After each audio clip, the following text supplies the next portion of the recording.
할렐루야 감사합니다. 이 시간에 앞 시간에 이어서 우리가 이제 제12장을 공부하겠습니다.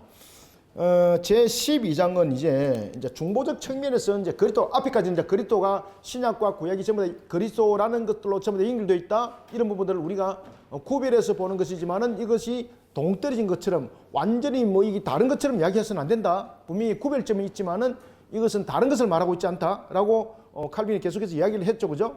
자, 그러면서 이제 그리스도에 관한 부분들로 이제 본격적으로 등장시킵니다. 자, 여러분들 그리스도는 이 땅에 어떤 역할을 하기 위해서 이 땅에 오셨습니까? 우리의 중보자로서. 그리스도는 중보라는 부분들을 빼시고 나면은 그리스도는 우리에게 무익합니다. 왜냐하면은 그리스도가 안에서 이제 텍스트에서 그 이야기를 합니다. 오샨드라는 부분들이 등장하는데 오샨드는 이 그리스도를 중보적 측면에서 보질 않아요. 아시겠습니까? 그러니까 예수님께서 이 땅에 우리의 죄와 상관없이 오신다. 그리고 또한 오실 이유가 있다. 그것을 이제 루트란 그 하나의 학자였던 오찬드가 그런 주장을 하게 되는 겁니다. 그 부분들을 이제 칼빈이 그를 반격을 하면서 조명을 하는 것들이 이 속에 등장합니다. 그 내용은 중보자입니다. 그리스도는 반드시 중보자 역할로서의 이 땅에 오셔야 되는 것이지 이 이유가 없다면은 그리스도는 오실 이유가 없습니다. 자, 제12장 그리스도는 중보자의 일을 수행하기 위해서 인간이 되어야만 했다. 이거는 핵심입니다. 핵심. 중보자가 하나님인 동시에 인간이 되셔야 할 이유. 1절부터 3절까지인데 자, 이 부분들은 칼케돈 신경에 대한 고백을 딱 먼저 등장시킵니다. 여러분들 칼케돈 신경에 우리가 보면은 칼케돈 신경이 451년에 이것이 이제 고백이 되어지죠. 이 속에서 이제 아리우스뿐만 아니라 네스토리우스, 그다음에 사빌리우스 이런 부분들이 좀 정죄를 당하죠. 정죄를 될 때 이 칼케돈 신경은 니케아에 대한 부분들을 다시 한 번 더 완성시켜 나가는 그런 부분들이죠. 자, 이 속에서 이제 동일 본질이 두 가지로 동일 본질이 등장합니다. 동일 본질이 칼케돈 신경 같은 경우는 니케아 신경 같은 경우는 동일 본질에 대해서 신성에 대한 부분들이 하나의 동일 본질로서 그 내용이 전개됐죠, 그죠? 여기서 신성이라는 것은 성자가 성부와 어떻다? 그렇죠. 동일 본질이 니케아 신경의 핵심이죠. 그 다음에 이제 이 칼케돈 신경은 이 부분에 대해서 동일 본질에 대해서 두 가지를 이야기합니다. 신성뿐만 아니라 무엇에 대해서? 인성에서도 동일 본질이다. 이 부분들을 니케아 신경은 이루게 되는 겁니다. 자, 여기서 이제 1절이 그 이야기를 하는 거죠. 자, 1절. 참 하나님이시며 동시에 참 인간이신 분만이 하나님과 우리 사이에 공간을 연결할 수 있다. 와, 이게 너무나도 중요한 내용입니다. 만약에 예수님께서 중보자로서의 그 역할들을 감당할 때에 우리와 관계가 없는 중보자였다면은 대속의 제물이 못 됩니다. 그죠? 중보자 이대 우리의 또한 당사자가 돼야 되는 거예요. 자, 중보자가 되면서 당사자 된다는 것은 이게 사람의 역할로서는 할 수 없는 것이죠. 그래서 하나님이신 그분이 이 모든 것을 성취하기 위해서 사람의 몸을 입고 오신 겁니다. 그래서 참 하나님이시면서 동시에 참 인간이신 분만이 하나님과 우리 사이에 공간을 연결할 수 있다라는 것입니다. 자, 이런 부분들은 어떤 내용인가 안에서 이제 그 하나하나 점검하면서 우리가 보도록 하겠습니다. 자, 안에 내용 봅시다. 우리의 중보자 될 분이 동시에 참 하나님이며 참 사람인 것이 우리를 위해서 가장 중요한 일이다. 아시겠죠? 우리를 위해서 가장 중요한 일이다. 자, 무엇과 관계돼서? 대속과 관계돼서 중요합니다. 대속과 관계돼서. 대속과 관계돼서 굉장히 중요합니다. 자, 그러면은 대속과 관계돼서 예수 그리스도가 참 하나님으로서의 그리고 참 인간으로서의 우리가 이제 이 부분들에 대한 내용은 제가 소망의 한 걸음에 대해서 18가지 질문 전도법이 있죠. 그죠? 그 속에도 제가 이 내용들을 써놨습니다. 자, 우리가 이제 대속과 관계돼서는요, 두 가지 값이 형성돼야 돼요. 두 가지 값이 형성돼야 되는데, 하나는 하나님 측면에서의 값이 형성돼야 되고, 두 번째는 사람에 대해서 측면에서 값이 형성돼야 돼요. 첫 번째는 하나님에 대한 조건을 충족시켜야 돼요. 하나님에 대한 조건을 충족시켜야 돼요. 그래서 반드시 하나님이신 그분이 오셔야 돼요. 그 다음 두 번째는 사람의 충족을 세워야 되기 때문에 무엇으로 왔습니까? 그래서 둘째 아담으로 온 거예요. 둘째 아담으로.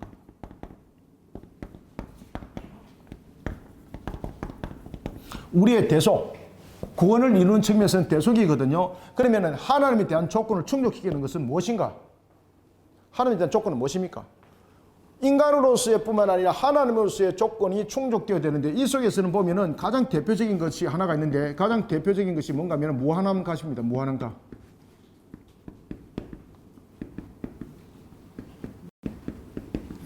하나님께서 진노하셨죠. 그죠? 하나님께서 진노하셨죠. 아담이 죄를 범하면서.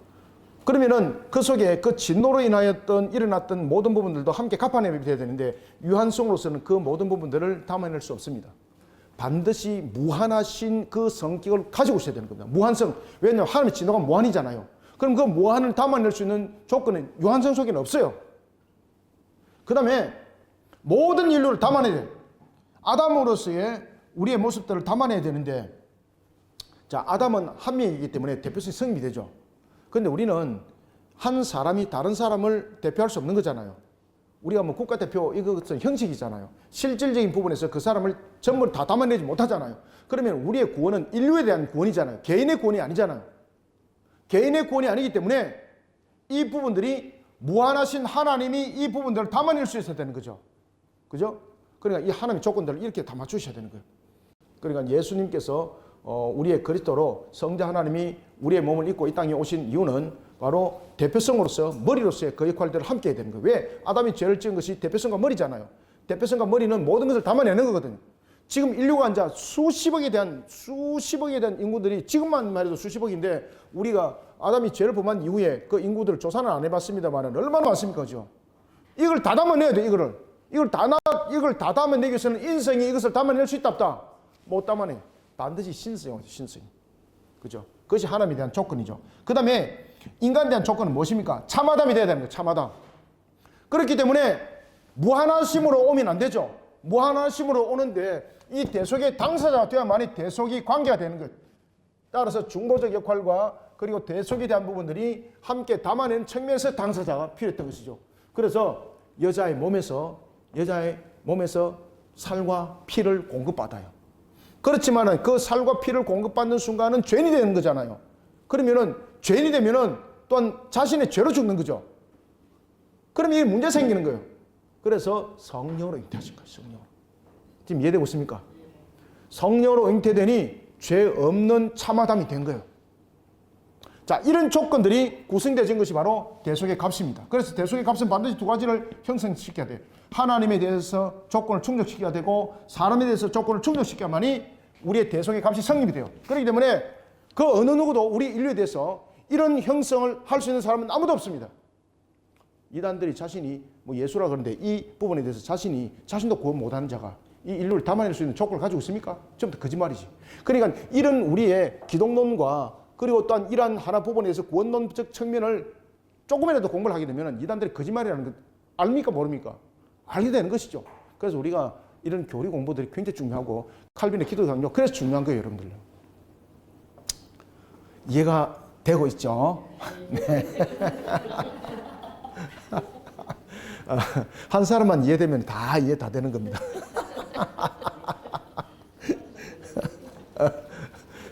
여기 있으면 안 잡을고 있으면 다 안 잡을고, 여기 있으면 이해되면 다 이해되는 거예요, 여러분들. 예, 그러니까 와, 여러분 좀 배우세요, 좀. 자, 맞습니다. 방금 여러분들이 이거 1절 굉장히 중요합니다.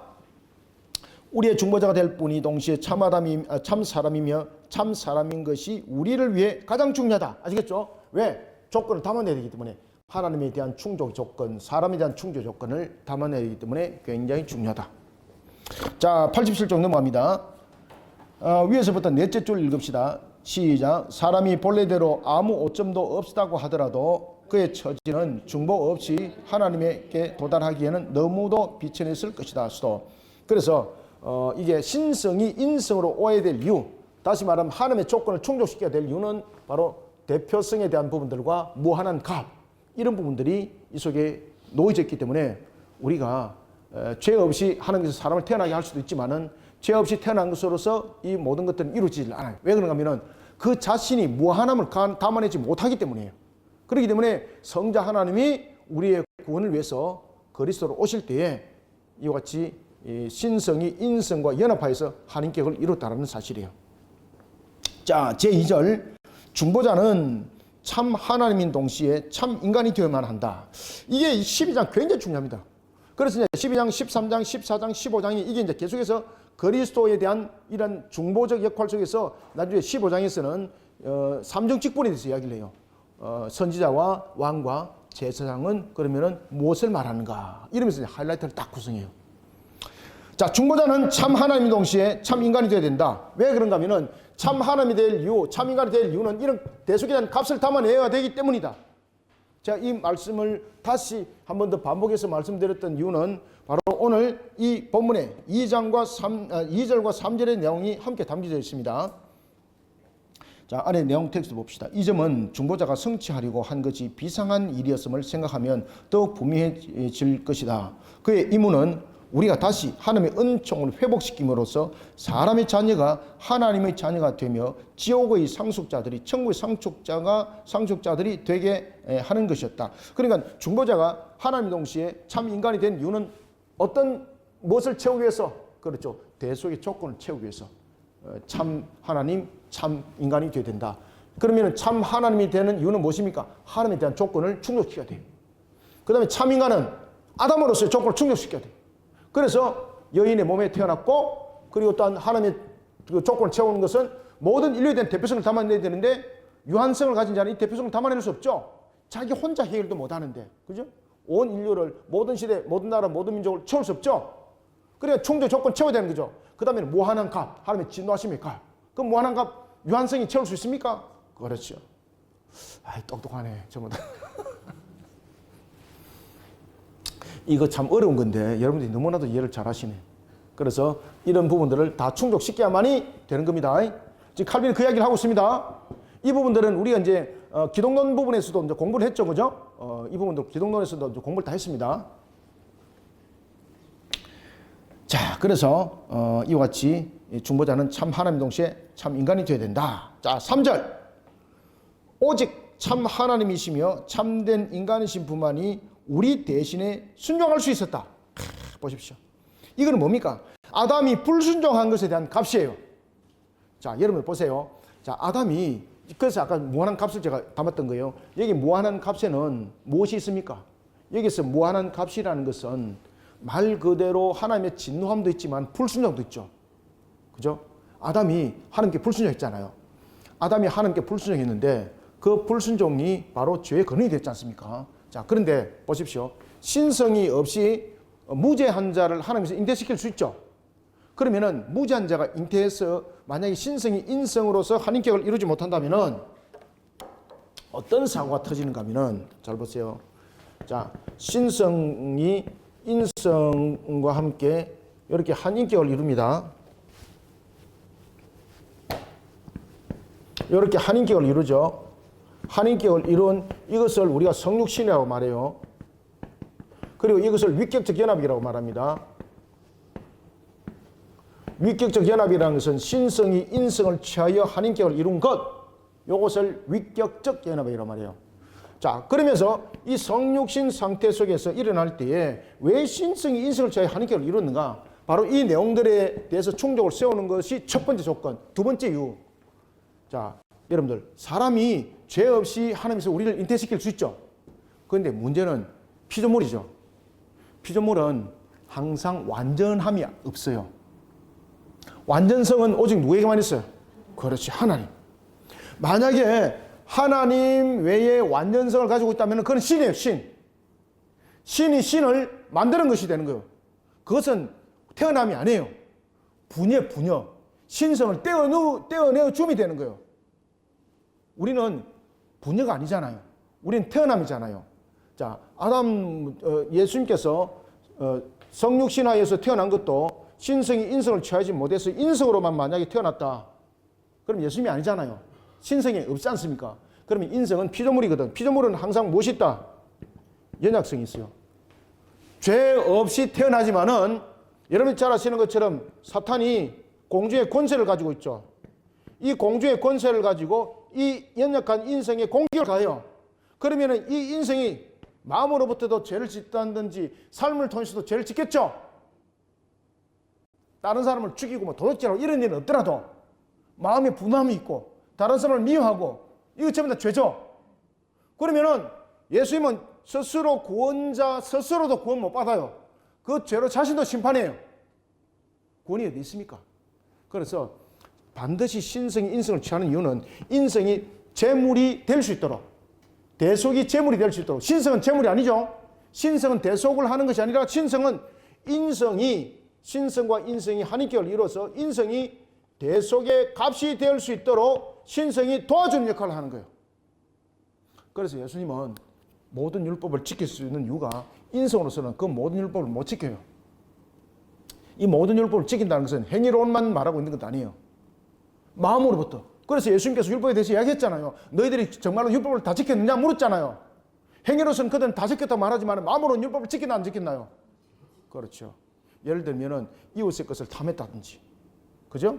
다른 사람을 쳐다보면서 그 속에서 미혹했다든지, 다른 사람을 미워했다든지, 그럼 전부 다 율법 어긴 거잖아요.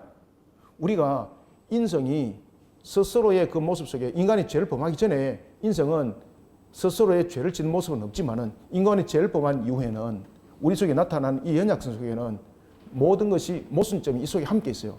그 다음에 예수님 같은 경우는 첫 번째 아담처럼 죄 없이 태어났습니다. 죄 없이 신성이 없이 그냥 죄 없이 태어났습니다. 그럼 죄 없이 살아갈 수 있어요. 그런데 아무 해치는 자가 없으면 죄 없이 살 수 있어요. 그런데 무엇이 있습니까? 에베소 2장 2절. 사탄이 공주의 권세를 가지고 있잖아요. 그러면 사탄이 공격하면은 죄 짓게 돼 있는 거예요. 만약에 사탄이 없다면은 죄 안 짓고 그냥 갈 수 있어요. 아시겠죠? 그래서 반드시 신성이 인성을 취했던 이유는 바로 이와 같은 대표성을 이루기 위해서. 만약에 인성이 죄 없이 태어나더라도 인성은 전체를 담아낼 수도 없지만 첫 번째. 두 번째는 또 인성이 연약성이 있기 때문에 공주의 권세자에 의해서 죄를 범할 수밖에 없는 거예요. 그러니 신성이 인성을 죄를 범하지 않도록 돕는 역할을 하는 거예요. 율법도 마찬가지예요. 신성이 인성을 통해서 그 율법을 다 지키도록 도와주는 역할을 하는 거예요. 왜? 율법이라는 것은 무엇을 함께 담고 있다. 행위만 말하는 것이 아니라 무엇도 함께 담고 있다. 마음으로. 여러분들, 예수님이 마음으로 남을 위한 적 있습니까? 예수님께서 무엇을 가르쳤습니까? 율법이 무엇을 말하고 있다고 가르쳤습니까? 사랑이라고. 그죠? 사랑은 미워함 속에서 나타남이 아니죠. 이런 모습 속에서 우리에게 그 설명을 하고 있는 겁니다. 3절, 오직 참 하나님이시며 참된 인간이신 분만이 우리 대신에 순종할 수 있다. 이건 뭡니까? 순종할 수 있다는 것은 불순종의 성취인데, 순종이라는 것은 모든 율법을 이루심이 있는 거예요. 이 속에. 자, 텍스트는 함께 읽습니다. 시작. 우리 주께서는 참 사람으로 나타나시며 아담의 몸과 이름을 취하셔서 아담 대신에 아버지께 순종하며, 자, 하나님의 의로운 심판대로 이행하는 값으로서 우리의 육신을 비치시며, 자, 수도. 여기서 보면 아버지께 순종하며, 이게 율법을 지키는 거죠. 아버지께 순종하며, 이것은 모든 율법을 지킴이에요. 그것은 행위로만이 아니죠. 무엇으로? 마음으로. 지금 이거 이해 잘 하셔야 됩니다, 이거. 그래서 아버지께 순종하며 하나님의 의로운 심판대로 이행하는 값으로서 우리의 육신을 바치시며 같은 육신으로 우리가 받을 벌을 받으셨다. 간단히 말하면 하나님만으로서는 죽음을 느낄 수 없으며 인간만으로서는 죽음을 정복할 수 없겠으므로 인성과 신성을 결합하셔서 죄를 대속하는 데는 약한 인성을 죽음에 내어주고 다른 본성의 권능으로 죽음과 싸워 우리를 위해서 성리를 얻으려고 하셨다. 이게 옆에 적어놓으세요. 신성이 인성을 도와주는 역할. 그러면 칼빈은 신성이 인성을 어떻게 돕는가 하면은 신성이 우리를 강제로 이끌어가는 것이 아니라 신성이 인성의 뒤에 감춰져서 우리를 도우는 역할을 하는 거예요. 그러니까 결국은 신성이 주체가 아니라는 거예요. 여러분들, 구원에 이르는 것은 신성이 주체가 아니에요. 신성이 주체가 되면은 이거는 구원이 아니에요. 여러분들 아시겠습니까? 그래서 신성이 인성의 뒤에 자신을 감추었어. 칼빈이 이런 멋진 말을 써요. 신성이 인성의 뒤에 감춰서 인성을 돕는다. 참 이게 어려운 내용인데. 자, 봅시다. 88조 제4절 넘어갑니다. 제4절. 자, 이런 교리에서 반대하는 자들이 있다는 거죠. 대표적인 반대자가 누구라고 이야기를 하겠습니까? 오시안드. 이런 부분에서 대표적으로 반대하는 자가 있었다. 그 당시에 그 칼빈과 그 당대 사람입니다. 오시안드는 당대 사람인데 루트란입니다. 루트란. 그런데 루트란 가운데서도 굉장히 로마 가톨릭적입니다. 이 교리에 대한 반대론에 대한 내가 대답을 하겠다. 이게 오시안드에 대한 내용입니다. 4절부터 7절까지 전부 다 오시안드입니다. 이거. 4절, 그리스도의 성육신 되신 유일한 목적은 우리의 구원이다. 자, 이게 이제 무슨 이야기인가 하면은 그리스도의 성육신은 우리의 구원과 상관없이 오십니다. 이게 누구의 견해? 이게 오시안드 견해입니다. 오시안드 견해. 자, 텍스트 봅시다. 이런 문제들을 주의 깊게 연구할 때에 필요한 건면하고 주도 면밀한 태도를 가진 사람이라면 경박한 자나 신기한 것을 추구하는 자를 매혹하는 험한 사변을 쉽게 버릴 것이다.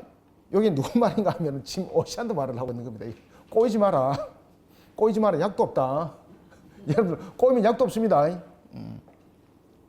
이런 사변의 예를 들면 인류를 구속할 필요가 없었다 하더라도 그리스도는 역시 인간이 되었을 것이라는 것이다. 이게 누구의 견해?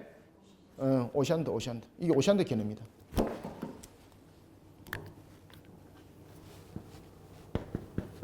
오시안드.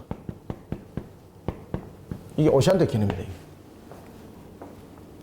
그러나 모든 성경이 그는 우리의 구속자가 되려고 육신을 입으셨다고 선포하므로 다른 이유나 다른 목적을 상상한 것은 경솔한 짓이다. 그래서 칼빈이 이런 부분에 대해서 칼빈의 신학들이 논증을 통해서 발전합니다. 그런데 칼빈의 신학은 처음의 신학과 나중에 이게 이제 1559년판 이 마지막 기독교 강요거든요. 처음에 1536년의 기독교 강요와 1559년의 기독교 강요가 딴판인가? 아닙니다. 그의 신학이 발전했다는 것은 여러 가지 부분에서 이제 1536년 판들보다도 1559년 판은 더욱더 확대하여서 설명하는 거예요. 그러니까 세 직분에 대해서 그리스도의 삼중 직분, 선자, 왕, 제사에 대한 삼중 직분도 이것을 확대하여서 확실하게 이야기한 것이 1559년 판이에요. 자, 이런 측면에서 이제 1559년 판의 안에 내용이 굉장히 많아지는데 굉장히 많아진 이유가 바로 이와 같은 변증에 대한 내용이에요. 논쟁들이 막 일어나는 거예요. 그러니까 이 오시안드 같은 이런 자들에 대한 논쟁들을 기록을 하는 거죠. 오시안드는 이런 부분에서 그는 잘못된 이야기를 하고 있다. 특히 그리스도 관해서 그리스도는 우리의 죄를 대속할 이유 없이 그리스도는 오셨다. 오시안드가 이렇게 말하고 있는데 이거는 진짜로 망언이다. 이거는. 자, 방금 읽었던 데서 밑에 패러그래프 보이죠? 점점점 해놓은 그 밑에 봅니다. 사도들은 여기에서 이제 오시안드 견해대로 말한다면 성자 하나님은 예수로 그리스도로 오신 것이 아니고 그리스도께서 제사장직을 가질 필요도 없이 그냥 오신 겁니다. 자, 여러분들, 예수님께서 이 땅에 오실 이유가 보면은 성자 하나님으로서 올 때에 성자 하나님이 구세주인 예수로 왔잖아요. 그런데 예수로 올 때 그리스도로 오셨잖아요.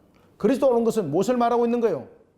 우리에 대한 대속의 값을 어떻게 치룰 것인가라는 것을 그리스도가 함축하고 있는 겁니다. 그럴 때 이 그리스도는 기름 부음을 받은 자잖아요. 바로 선지자와 왕과 제사장의 직분으로서 왔다는 이야기입니다. 그러면은 오시안드의 견해로 따른다면은 성자 하나님의 이름도 예수 그리스도라는 단어를 쓰면 안 돼요, 여러분들요. 왜 그런가 하면은 이 그리스도라는 부분에서 제사장이라는 자신의 드림이 있는 거잖아요. 예수님께서는 우리의 죄를 대속하기 위해서 오심이 바로 그리스도라는 부분에서 이름이 이미 명기가 된 거죠. 그러니까 칼빈도 그 이야기를 하는 겁니다. 그러면은 오시안드 견해로 말한다면은 성자 하나님이 이 땅에 오심이 잘못된 것이다. 왜 그런가 하면 그분이 오셨는데 그리스도로 오셨지 않느냐고. 그죠? 그리스도가 무엇인가? 그리스도는 기름 부음 받은 자인데 그 속에 가장 대표성이 무엇입니까? 제사장이거든, 제사장. 그래서 교부들은 그 당시에 이제 종교개혁주의자들도 마찬가지고 우리는 이제 세 가지 삼중 직분을 이제 같이 이제 다루는데 이 종교개혁자들과 그 다음에 교부들은요, 이 세 직분 가운데서 가장 중요하게 다룬 직분이 무슨 직분일까요? 그렇죠. 제사장 직분입니다. 제사장. 그래서 고대 교부들도 이 제사장 직분을 선지자 직분과 함께 합쳤고요. 그 다음에 종교개혁 때 특히 루터는 이런 두 부분들을 세 직분을 이야기를 안 해요. 두 직분을 이야기해요. 왕과 제사장. 근데 칼빈은 이것을 이제 셋으로 나눠서 확연하게 조명했던 최초의 이것을 기록을 했던, 물론 이제 오시안드도 이 세 직분에 대해서 이야기를 하거든요. 그런데 이런 부분에 대해서 확연하게 문서로 남기면서 신학적으로 조명한 사람은 딱 한 사람이 있는데 최초의 칼빈입니다. 그래서 여러분 칼빈의 기독 강조 중요합니다. 재밌죠, 그죠? 네, 재밌어야 됩니다. 말이라도 재밌게 한다고 이렇게 따라와야 되지. 재미없어 이러면 이겨서 바로 중단합니다, 이거. 자, 봅시다. 텍스트 함께 읽습니다. 사도들은 한결같이 시작. 사도들은 한결같이 우리를 불러 이 원천으로 돌아가게 한다. 확실히 만일 그리스도께서 하나님과 사람을 화해시키기 위해서 오신 것이 아니라면 그의 명예로운 제사장직은 없었을 것이다. 보십시오. 이게 오시안들은 이 부분들을 거부를 하는 거예요. 제사장은 하나님과 인간들 사이를 중재하는 중재자로서 임명되기 때문이다. 자, 그 다음에 5절. 만일 아담이 죄를 짓지 않았다면 그래도 그리스도는 인간이 됐었을까? 이거는 누구를 향한 반증입니까? 오시안드. 오시안드는 아담이 죄를 짓지 않아도 그리스도로 온다는 거죠. 그러니까 칼빈이 이야기하는 거예요. 그리스도 온다는 것이 말이 되느냐고. 그리스도가 무슨 뜻이냐고. 네 알고 있나? 이 말입니다. 우리가 대체로 보면 똑똑한 사람들이 자신이 똑똑하다고 하면서 참 무지한 것들이 많이 발견되죠. 그죠? 딱 오샨드가 딱 그 모양입니다. 굉장히 똑똑한 사람입니다. 이 오샨드는요, 철학적으로도 아주 이 개념들이 밝고 신학적으로도 아주 조명이 깊고 탁월한 사람입니다. 그러니까 쉽게 말하면 말만 입만 열면은 법이 되는 그 정도로 똑똑한 사람입니다. 그런 오샨드에게 칼빈이 이야기를 합니다. 만일 아담이 죄를 짓지 않았다고 해도 그리스도 온다면은 그리스도가 인간으로 오신다면 이 말이 되느냐? 안 된다는 거죠. 왜 그렇습니까? 이 그리스도가 무엇입니까? 결국은 제사장이라는 부분들을 담고 있는 거지 않습니까? 그 말이 안 맞다는 거죠. 자, 89절 봅시다.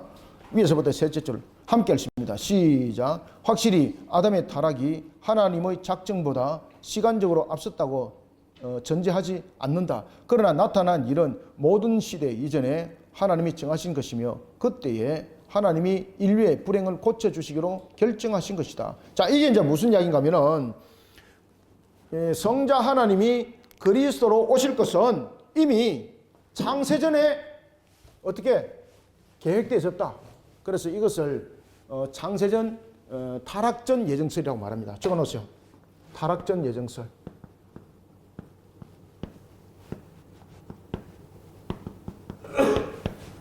이 타락전 예정설 속에 무엇이 있습니까? 구속언약이 있다. 이렇게 딱 써놓으세요. 언약에 대해서는 제가 한번 특강 한번 해드릴게요. 여기 이제 구속언약, 제가 한번 그 창조 목적과 그리스도 사역 속에서도 이미 이제 그런 부분들을 많이 이야기를 했는데 한번 그 언약에 대해서 특강을 한번 해드릴게요. 그래 되면 여러분들이 이제 이 개념에 대해서 신약과 구약과 신약이 무엇을 말하고 있는가를 여러분 또 잘 알게 되고 또 조명을 또 하게 되는 겁니다.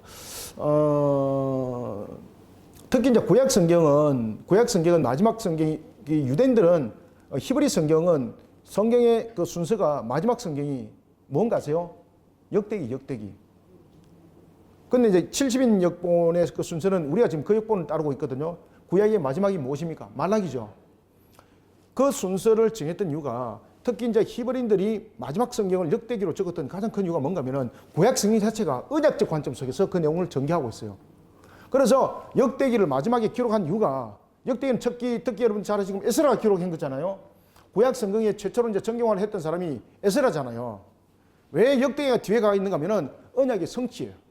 하나님께서 언약의 성취를 어떻게 할 것인가? 그 부분들을 조명하기 위해서 역대기가 뒤에 갔고 우리는 보면은 70년 역기에 보면은 말라기와 구약이 마지막이잖아요. 그 이유는 바로 뭔가 교육하기에 편한 겁니다. 이것을 문학적으로 문해적으로 이것을 장르를 나눈 거예요. 그리고 이제 이런 부분들은 가르친 측면에서 보다 더 편리한 입장 그런 부분들을 통해서 이 70년 역본이 그렇게 구성되어 있고 그것을 우리가 지금 따르고 있는 거예요. 참고입니다. 자, 이와 같이 확실히 아담이 타락 하나님의 작정보다 시간적으로 앞섰다. 이 시간적으로 앞섰다는 것은 바로 이 창세전을 말하고 있는 거예요. 창세전. 시간보다 앞섰다라는 것은 창세전을 말합니다. 자, 여러분들 이 시간이라는 것은 언제 형성되었습니까? 시간보다 앞섰다는 것은 창세전을 말하는데 이것도 적어놓으세요. 자, 시간이라는 것은 언제부터 시작된 거예요? 창조에서부터 시작된 겁니다. 창조시. 창조 전에는 시간이 존재하지 않습니다. 아시겠죠? 그래서 오늘 칼빈이 그 이야기를 딱 하는 거죠. 확실히 아담의 타락은 하나님의 작정보다 시간적으로 앞선다. 아시겠죠? 시간적으로 앞섰다는 것은, 시간이라는 것은 창조시를 말하는 거예요. 창조. 베르시트. 아시죠? 태초에. 그러니까 이 타락전의 예정설, 구속언약은 창세전, 시간이라는 것이 존재하기 전에 언약을 맺은 것이다. 이해됐습니까? 그때에 그리스도로 올 것이 언약되었다는 겁니다.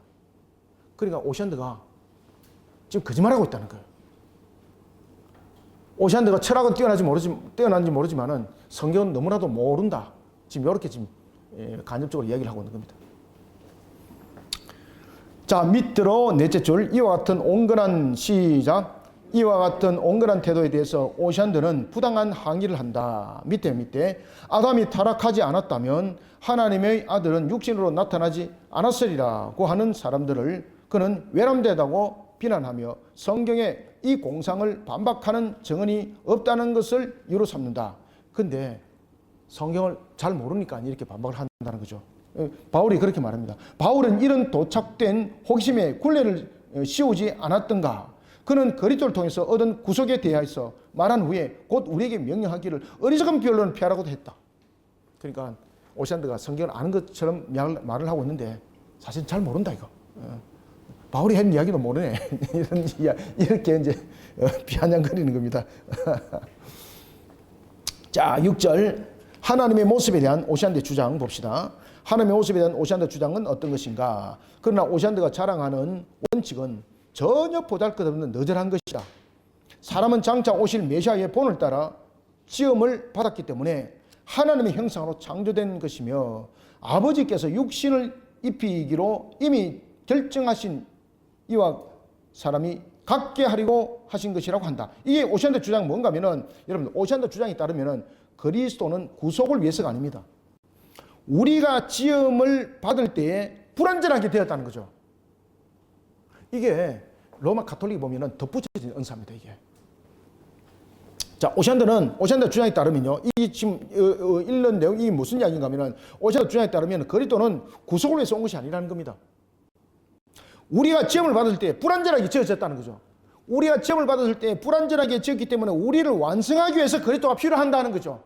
그렇기 때문에 인간이 죄를 안 지어도 와야 된다는 거예요. 지금 이해됐습니까? 왜? 우리를 불완전하게 지었기 때문에. 이런 부분들은 로마 가톨릭의 덧붙인 은사와도 굉장히 깊은 관계가 있고, 그 다음에 이 부분들은요, 영지주의자의 견해 속에 있습니다. 우리 이단 공부할 때 영지주의자 여러분들 가르쳐 드렸죠, 그죠? 인간을 지을 때에 불완전성 속에서 이 천사가 인간을 지은 것이 실수였고, 그런 속에서 불완전 속에서 이 모든 것들이 이루어졌다라는 것을 이야기를 한다 그랬죠? 지금 오션드 그 얘기를 하는 거예요. 그런데 그리스도가 와야 될 이유는 우리의 어떤 부분에 대해서 우리를 구속하기 위해서가 아니라는 거죠. 인간이 불완전하게 지었기 때문에 그리스도가 와서, 그렇지, 그 불완전하게 지어준 요소를 해결해야 된다는 거예요. 그것을 그는 하나님 형상으로 해석하는 거예요. 이게 영지주의하고 비슷하죠, 그죠? 모르시네. 네. 제가 방금 이야기했던 거 옆에 적어놓으세요. 바로 이 내용입니다. 다시 읽습니다. 오션드가 자랑하는 원칙은 전혀 보잘것없는 너절한 것이다. 이 오션드가 주장하는 것은 무엇입니까? 방금 제가 이야기했던 것처럼 그리스도가 오는 것은 구속을 위해서 온 것이 아니고 하나님께서 우리를 창조할 때 불완전 속에 창조했다. 그리고 그 불완전 속에서 창조한 것을 완전하게 만들기 위해서 왔다. 그렇기 때문에 죄와 상관없이 오셔야 된다. 이게 오션드의 주장이에요. 그것을 칼빈은 너절한 주장이라고 말하는 거예요. 오션드가 자랑하는 원칙은 전혀 보잘것없는 너절한 것이다. 사람은 장차 오실 메시아의 본을 따라 지음을 받았기 때문에 하나님의 형상으로 창조된 것이며, 그러니까 이 하나님 형상을 갖다 그렇게 해석하는 거예요. 그래서 다시 말하면 하나님의 형상의 완전성을 위해서 왔다는 거죠. 이것이 이제 로마 가톨릭으로 말하면 덧붙여진 은사와도 관계가 있고요. 그 다음에 영지주의에 대한 하나의 천사의 창조론 속에서 사람을 이그러지게 만들었던 그런 부분들의 창조론과도 이렇게 유사한 부분들이 있습니다. 아버지께서 육신을 입히기로 이미 결정하신 이와 사람이 같게 하려고 하신 것이라고 한다. 여기서 출발해서 그는 추론하기를 아담이 시초에 올바른 상태에서 결코 타락하지 않았다고 하더라도 그리스도는 역시 사람이 되셨을 것이라고 한다. 왜? 무슨 이유 때문에? 그리스도는 구속을 위해서 오는 것이 아니라는 거예요. 그리스도는 구속을 위해서 오는 것이 아니라 하나님께서 불완전하게 창조하는 것을 완전하게 만들기 위해서 왔다. 이것이 오시안드의 입장이라는 거예요. 자, 7절 오시안드에 대한 오점 하나하나에 대한 논바. 자, 여러분 오시안드 주장은 결국은 그리스도를 모형으로 보는 거예요. 모형으로. 아시겠습니까? 그리스도를 모형으로 삼아서 인류가 창조되어졌다라고 주장하는 거예요. 그러니까 그것이 하나님 형상이라는 거죠.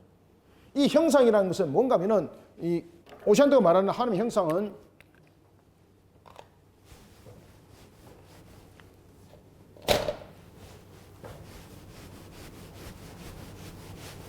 오시안드가 말하는 하나님 형상은 무엇인가? 그리스도를 조명하는 거예요. 그리스도를 조명하는 거. 그리스도의 모형. 그리스도의 모양이라는 거죠. 그러니까 하나님께서 처음에 만들 때에 이 형상을 완전하게 만들지 않았다는 겁니다. 그리스도 모형으로 만들었는데 완전하게 안 했다는 거죠. 그러니까 그리스도가 와서 이 하나님 형상을 완전하게 만들기 위해서 오셨다는 겁니다. 이해됐습니까? 이것이 오시안드의 주장입니다. 칼빈이 이런 이야기합니다. 90쪽 봅시다. 오시안드는 분별 없이 선언한다. 사람인 그리스도는 하나님의 마음에 미리 알려져 있었기 때문에 그를 모형으로 삼아 인류가 창조된 것이라고 말한다. 그러나 바울은 그리스도를 둘째 아담이라 불렀다. 그죠? 둘째 아담이라 부름으로써 아담의 타락 사건을 자연을 회복할 필요성의 원인이 된 이 타락 사건을 사람의 처음 창조와 우리가 그리스도를 통해서 얻은 회복 사이에 둔다. 그러면 바로 이 일을 위해서 하나님의 아들은 사람이 되리고 나섰다는 결론이 된다. 그런데 오시안드는 서툴고 부적당한 추리로 아담이 그대로 건직했다면 그는 그리스도의 형상이 아니라 자기의 형상이었을 것이라고 말한다. 밑에 줄 넷째로 내려갑니다. 그래서 우리는 오시안드가 퍼뜨리는 무익한 궤변을 배제한다. 아담의 죄가 없었더라도 하나님이 아들에게 육신을 입히기로 결정하시지 않았다면 천사들에게 이 두려움이 없었을 것이라고 하는 것은 궤변이다. 그래서 그리스도를 모형으로 삼아서 인류를 창조했고, 그리고 그리스도는 그 모형으로 창조한 완전성을 이루지 못한 인류를 완전성으로 만들어가기 위해서 왔다. 이렇게 말한다는 거죠. 요 정리를 완전히 하셔야 됩니다. 지금 칼빈이 여러 가지 이야기는 바로 제가 방금 말씀드렸던 이야기를 계속해서 풀어놔서 이야기를 하는 겁니다. 헷갈리시면 안 돼요, 여러분들. 자, 그리스도는 사람이 아니고서는 천사들에 대한 수익권이 없을 것이며 천사들은 그리스도를 지도자로서 즐기지 않을 것이라고 오시안드는 주장한다. 그러나 옳은 추리는 바울의 말에서도 곧 나온다. 그러니까 여러분 보시면은 그리스도는 사람이 아니고서는 천사들에 대해서 수익권이 없을 것, 천사들은 그를 지도자로서 즐기지 않을 것, 이런 부분들을 이야기를 하고 있다는 거죠. 자, 그러면 추리를 해보자. 옳은 추리는 바울의 말에서 곧 나온다. 첫째로 그리스도는 하나님의 영원한 말씀이므로 모든 창조물보다 먼저 나신 자이다. 그 다음에 밑에 줄 오른쪽. 둘째로 사람이 되신 그는 죽은 자들 가운데서 먼저 나신 자였다. 사도는 한 짧은 구절에서 두 가지 점을 생각하게 만든다. 첫 번째는 만물이 아들로 말미암아 창조되어 그가 천사들을 지배하시게 되었으며, 두 번째 우리의 구속자가 되시기 위해서 그는 사람이 되셨다고 한다. 오시안드의 다른 주장도 역시 그의 무지를 폭로한다. 그리스도가 사람이 아니었다면 사람들은 그를 왕으로 모실 수 없었으리라고 한다. 곧 그리스도가 육신으로 나타나시지 않았다면 교회는 머리가 없었으리라는 것이다. 천사들이 그리스도의 지도를 즐겁게 받고 있었는데 그리스도는 무슨 까닭에 자기의 하나님으로서 권능으로 사람들을 지배하시지 못하겠는가. 그러니까 여기에서 이제 오시안드는 실질적으로 자신의 주장을 위해서 계속해서 궤변을 내려놓는다는 거죠. 궤변을 내려놓지만은 그의 궤변을 만든 건 아무것도 없다는 겁니다. 그 아무것도 없는 것이 결국은 성경에서 전부 다 반전을 다 하고 있다. 그러니까 성경을 바르게 해석하지 못한 부분에 대해서 오차라고 말할 수 있는 것이 아니고 그는 자신의 주장을 하는 거예요. 자신의 주장. 자신의 철학적 관점을 가지고 그냥 주장을 하는 거예요. 그래서 특히 이제 오시안드 같은 경우는 보면은 때로는 필요한 부분에서 문제적 해석을 갖다가 가지고 굉장히 강조하는 거예요. 아시겠습니까? 자신의 주장을 그런 이제 문자적 해석을 통해서 굉장히 강조를 하고 있고 이런 부분에서 성경을 문맥적으로 보지 못하는 것이죠. 그냥 하나의 문장과 문장의 어떤 단어를 가지고 그런 주장을 했던 그런 부분들. 그러니까 이 부분에 대해서도 그리스도라는 부분들을 잘 알지 못했다는 겁니다. 칼빈이 그런 부분들을 정확하게 찝으면서 그는 바울에 대한 그 서신에 대해서도 정확하게 모른다. 그러니까 이렇게 궤변을 늘어놓는다. 자, 오시안대 주장이 무엇이라고 했습니까? 그리스도를 모형으로 삼아서 인류를 창조했다. 그리고 또한 인류는 모형으로 창조할 때 불완전하게 창조했다. 그러니까 그리스도가 오신 것은 구원을 위해서 온 것이 아니라 불완전하게 창조한 하나님의 형상을 회복하기 위해서 왔다. 이것이 오시안대 주장인데 그것을 칼빈이 계속해서 반증을 하는 거예요.